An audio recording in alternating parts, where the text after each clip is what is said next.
Hello, so welcome to part 2 of the counter-urbanisation lesson for the training day.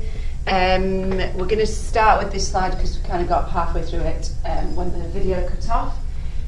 So just to sort of show that the causes of counter-urbanisation, so we talked a little bit earlier on about the perception of better schools being in the more rural areas, and just a bit of evidence that as to why people move into places like Hebden Bridge. Calder High is a school that takes students from Hebden Bridge, and obviously the data is a little bit out of date. We're not on the new system, but in summer 2016 the percentage of students getting a GCSE A star to C at Calder High was 69%, and in contrast in central Leeds, I don't know which school it is, there were 21%.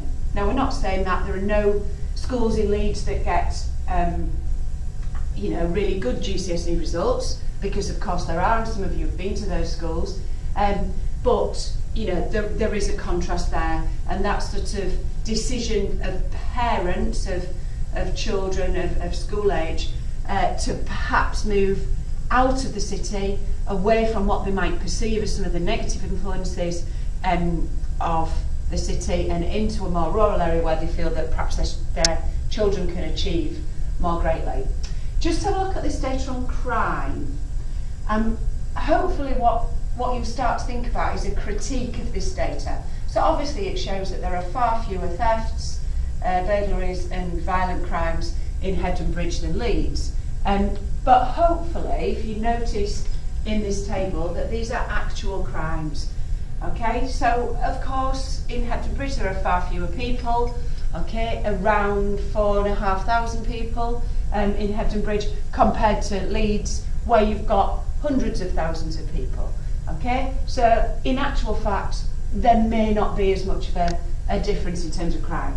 The really important thing, as we've mentioned before, is the perception. So if people are making a decision to move, they might not make that decision based on actual facts, but based on their perception that it will be less violent and less chance of theft or burglary in a smaller town like Hebden Bridge than in a big city like Leeds.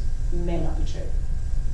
Okay, this, I've already done this one, so just rub off this, come back to this. So this is all about the type of people that are moving to Hebden Bridge. So particularly in the 70s and 80s, these were described as, you can see this book, How the Hippies Changed Hebden Bridge, has been written about the type of people that move in. So people that were following, use this phrase, alternative lifestyles. Okay, so being very interested in the environment and living a more sort of simple life was something that was much more alternative during the 70s and 80s, and perhaps is a bit more commonplace now. Okay, so you're just going to fill in the gaps as we go through. We'll do this fairly quickly. So I think we've got the first one. So in the 70s and 80s, many people migrated to Hebden Bridge to follow these alternative lifestyles. Once a few people had moved in, the influx snowballed. Okay, so a few people moved in, and then people thought, oh, my friend lives there, it seems to have a few like-minded people there, so it snowballed, it got bigger. So the influx snowballed as people wanted to live with like-minded individuals. Many distinctive shops and cafes opened to cater for these people. Okay, so for example, Organic House. Alright, so people are very interested in eating organic food, which again is much more commonplace now, wasn't so much in the 70s and 80s. Pennine Whole Foods, Muse Records, big sort of music scene in Hebden Bridge, and numerous second-hand bookstores. Okay, so they were the sort of places that are open to cater for that. So you might get a question about how has somewhere changed as a result of counter-urbanisation, and you've got, this was a very traditional working class mill town, that then became run down as the mill shut, and then you've got these new people moving in and completely really changing the way of life and the kind of facilities and services that were available. So this group of people, the NEF, which stands for New Economics Foundation, which we'll come back to when we do Changing Places the Change in Places unit. Quite important, really. So the NEF, this was a little bit later on in 2005, they did a survey looking at how original towns were. Okay, so they were looking at whether there were independent type of shops there, or whether it was very similar to other places around the country. What they found was that Hebden Bridge was the best town in the country for retaining the individual character of its shops and remaining free of the influence of global and national chain stores. So a global chain store would be something like McDonald's, okay, which is all over the world, or a national chain store might be something like Boots, okay, which is a UK firm. But in Hebden Bridge, they didn't have that homogenous, okay, town landscape of many chain stores that are the same as other places. Anything with the prefix homo, I'm sure if you just think about that you'll get that, means the same. Okay, so homogeneous, okay, means the same. So Hebden Bridge was entirely the opposite of that. Hebden Bridge was very heterogeneous, and I never quite know how to say that word, heterogeneous, not quite sure. So it was very different, okay, it was unique. It had lots of different types of shops. So the nature and type of people that move in meant that Hebden Bridge hasn't become a clone town, okay, a clone town which is the same as everywhere else, okay, and some people would see that very much as an advantage. One of the advantages is that the people that own the businesses in Hebden Bridge are perhaps local people, so they're local businesses rather than national businesses, which means that the people that are earning the money from those businesses are more likely to spend it in the local economy within Hebden Bridge or the surrounding areas, keeping the money in and generating the multiplier effect. Whereas national and global chains, the money would go out of the area and have less of a multiplier effect benefit. Okay. Also, there were the movement in of professional people. Okay, so a little bit later on, during the 90s, there were more affluent incomers arrived. If you haven't come across that word in class, affluent means more wealthy, richer. Okay, so people that were perhaps better educated, had higher income jobs, so more affluent people moved in. Okay, so this led to a socio-economic transformation, a change in the type of people that lived there. So increasingly there would be middle class people moving in, with traditional working class residents who had always lived there during the mill time and industrial times, being pushed out by high house prices. So what usually happens is people might own a house, okay, and they might have bought it in the time when the house prices were cheap during the 60s, but their children by the 1980s, 1990s would find it very difficult to buy a house in Hebden Bridge because the incomers, the new people, had created a demand for housing that pushed their house prices up.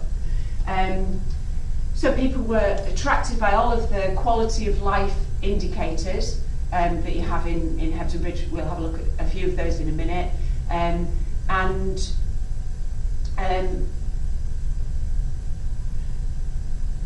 So some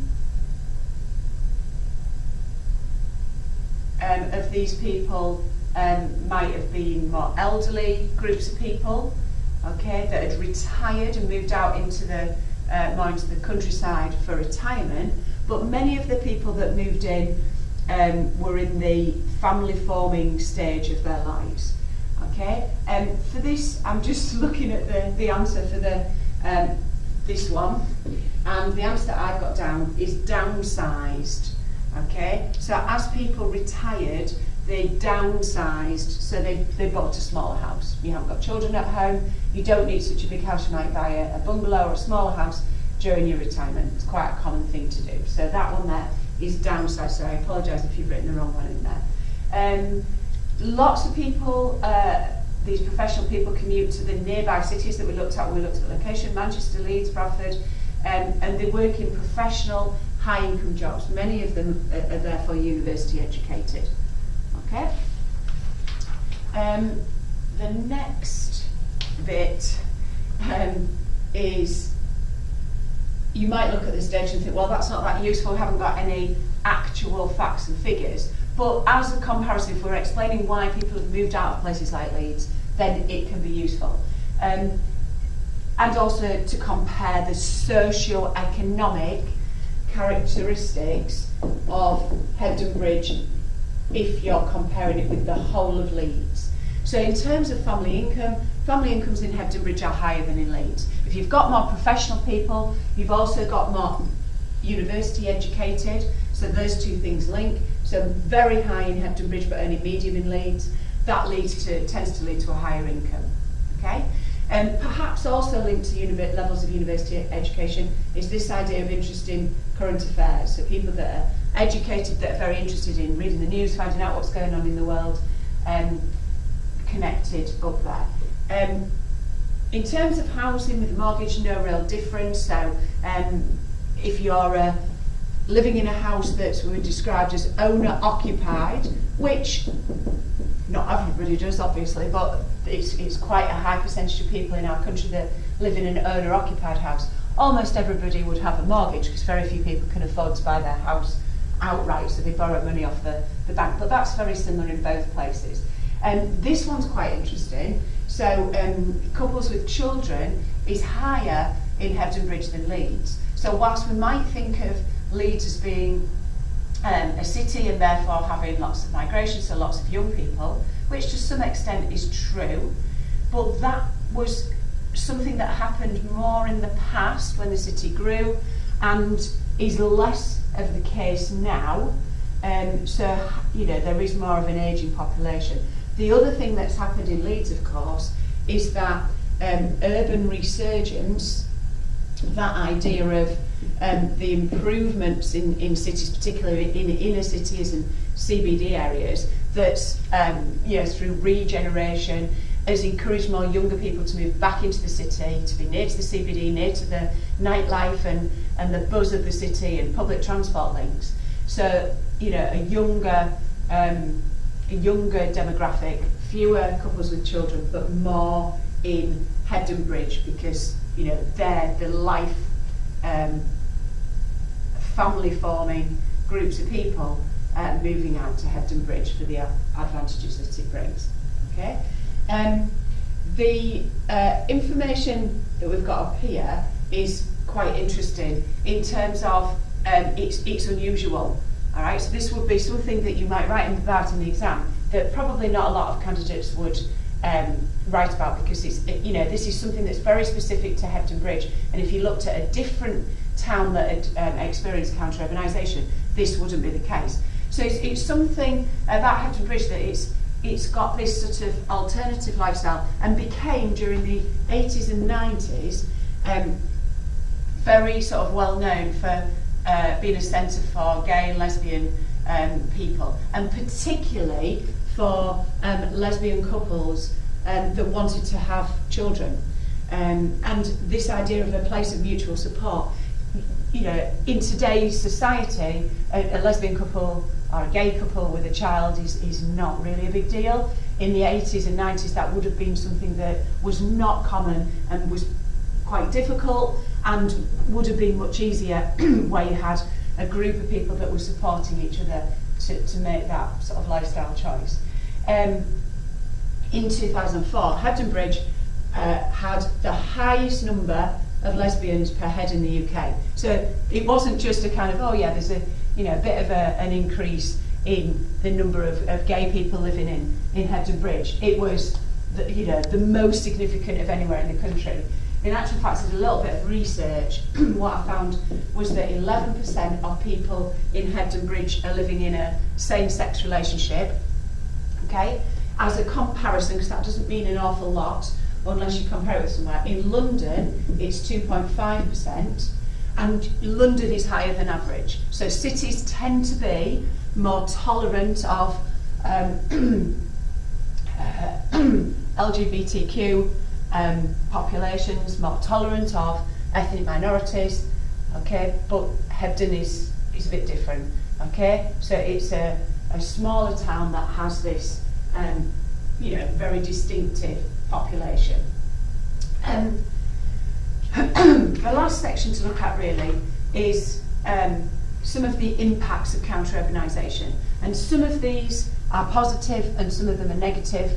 So all you need to do while we're going through this is to just note down the specific information.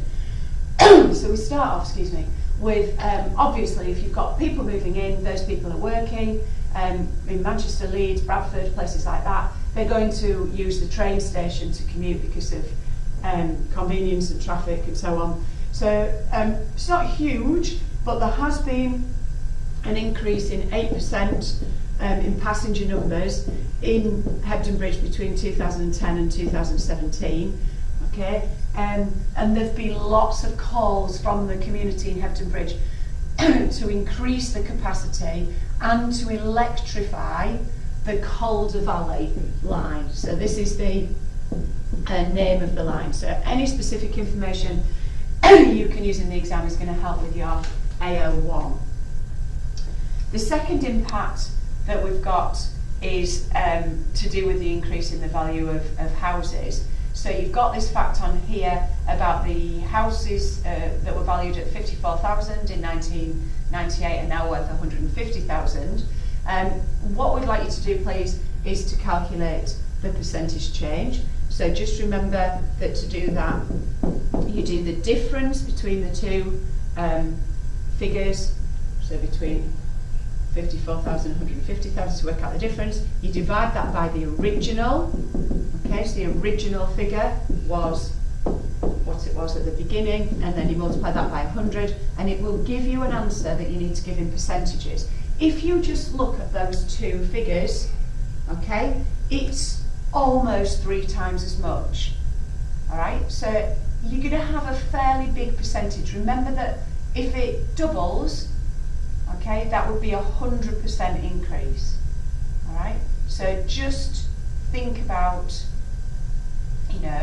what you'd expect to get and whether your answer looks right. So that's the first thing to do. The specific information for this that I found from my research is that there's a 26% premium on houses in Hebden Bridge compared with other places in the Calder Valley.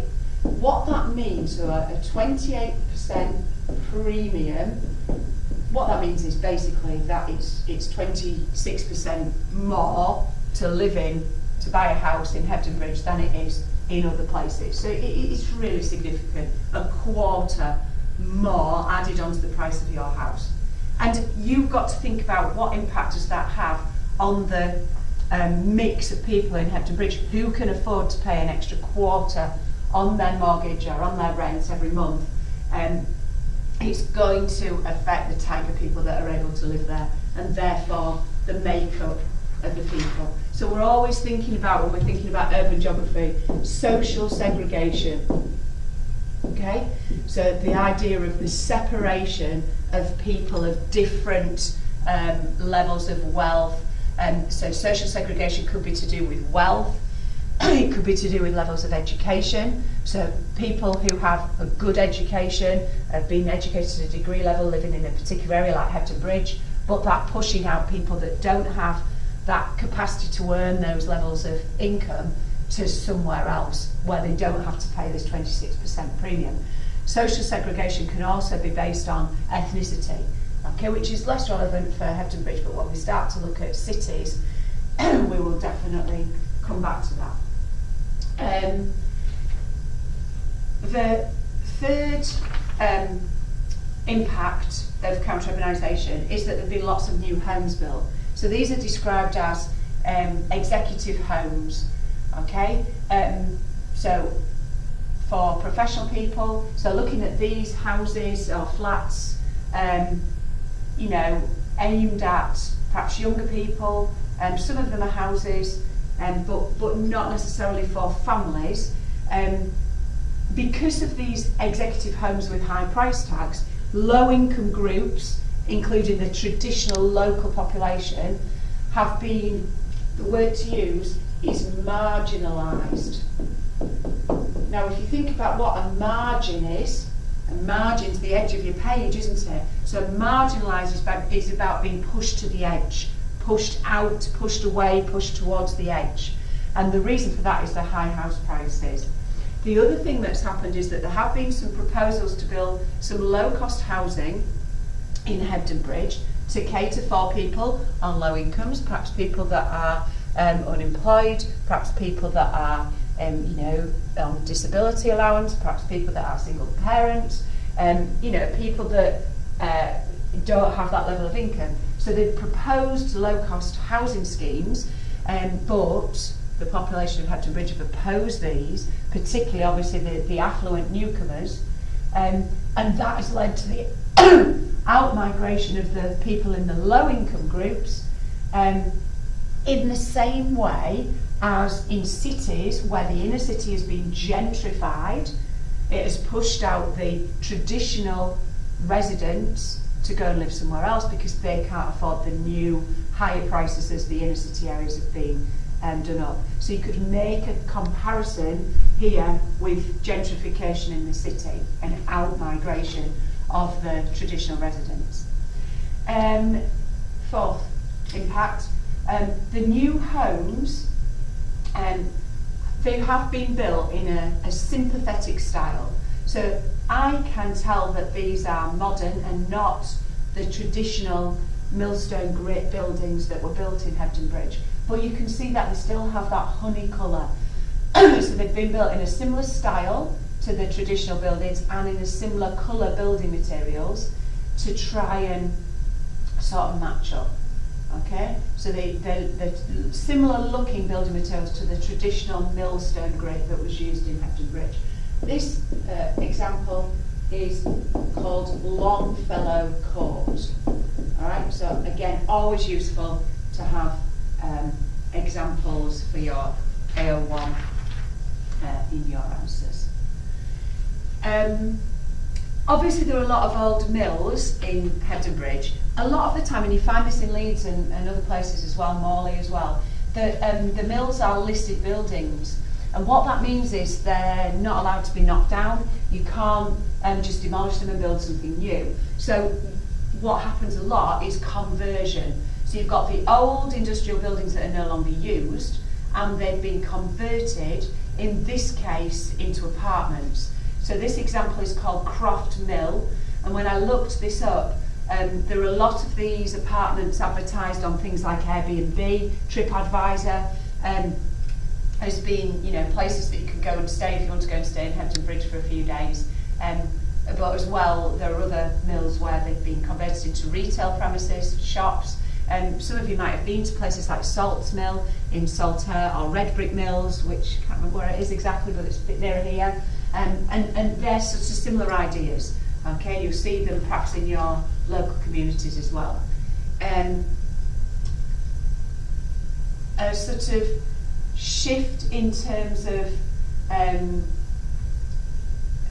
a subtle shift, really. So traditional pubs, okay, like this was a very traditional pub, has been sort of upgraded into the Moyles Hotel.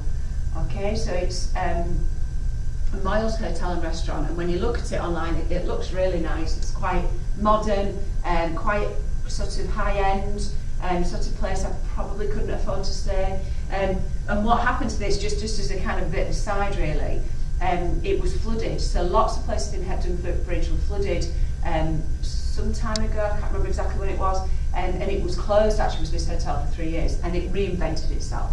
So that changed from a traditional pub that would attract a particular, again, type of person, perhaps the traditional workers that used to live in Hebden Bridge, has now been changed into something a bit more upmarket. So that idea of kind of gentrification of the services. So you've got to be thinking all the time, how would the local people be feeling about this? If you've got your local that you always go to with your mates on a Friday night, go and have a pint, all right, and then all of a sudden it's been turned into this swanky hotel that is really expensive, doesn't really cater for you, it doesn't have people that you feel comfortable with, you've got to think about, you know, that sort of idea of conflict between the people that are moving in and what impact that's had on Hebden Bridge and the people that are the traditional people that live there. Along the canal, so in Hebden Bridge it's the Rochdale Canal, there have been numerous sort of redevelopments in the canal basin. So you'll see these things all over West Yorkshire, all over the country really. So the redevelopment of the canal basin, new restaurants and things opening. So this is called Hebden Bridge Wharf and it's on the Rochdale Canal. Couple of final examples. Traditional cafes, okay, becoming coffee shops. Alright, so if you've gone back to Hebden Bridge in the 70s, okay, it's unlikely that you would have been served a macchiato, alright, as you can be in this cafe. You wouldn't really know what a macchiato was. It's just, you know, part of that is modernisation, part of it is linked to globalisation, isn't it? And the fact that people travel and they go to places where they get to drink cappuccinos or espressos when they go to Italy, okay, or Spain, okay, and those choices become more available as part of globalisation, but you know, you've got to think again, who does this appeal to and who does it leave out? And finally, although we've said that Hebden Bridge is, I'm just going to check on the time and whether we're still recording, because and how we're doing for time. Yeah, we've only got 4 minutes left, so we'll see whether we make it. Speed up a little bit. So although we've said that it isn't a clone town, obviously there are some chain stores arriving to this. It's Fat Face, and that idea, you can see these sandbags, so this has been flooded, but that it's you know, the idea of the chain stores taking money out of the local environment. Good, we're there at the last bit. So on the last page of your booklet there is a sheet with sort of boxes on. What you need to do is to either code them as DNN in the boxes, or you could colour code them and do a key. It's up to you, I don't really mind. So you're looking for what are the disadvantages of counter-urbanisation in Hebden Bridge, okay, and then what has been done to try and manage the issue of counter-urbanisation. And the final piece of advice is to highlight the main facts, okay, of this case study and the specific information, okay, so you've got that in your booklet. And finally, I will be producing a knowledge organised for Hebden Bridge where you'll have the most important information all on one sheet, like you have done for things like Holderness or Sunderbans, and that will be used for a knowledge test in a few weeks' time. Thank you for listening. Enjoy the rest of your weekend, and we'll be back soon.